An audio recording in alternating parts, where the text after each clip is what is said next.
Here's one piece of good news about tax season. Some people will get bigger refunds this year. Here's consumer reporter John Matarese and his Don't Waste Your Money report. Many Pennsylvania taxpayers were disappointed last year by tax refunds that were smaller than they'd seen the past few years. But some good news. You may be getting more money back this season.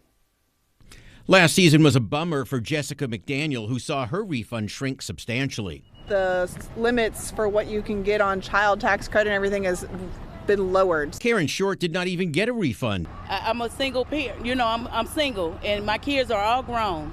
Last year was a tough one for many taxpayers because all those pandemic-era benefits had ended, and that meant smaller refunds. This year, however, there's some good news.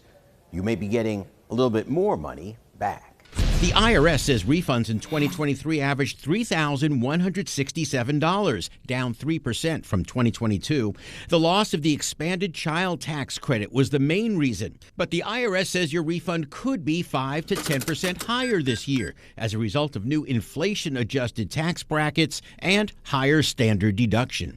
The good news is that the standard deduction is higher now than it was before, adjusted for inflation. CPA Roy Mitchell says the earned income tax credit this year is also up, which could lead to larger refunds. The only downside is that once again, most people will not be able to deduct charitable contributions. Contributions are not deductible if you don't use itemized deductions.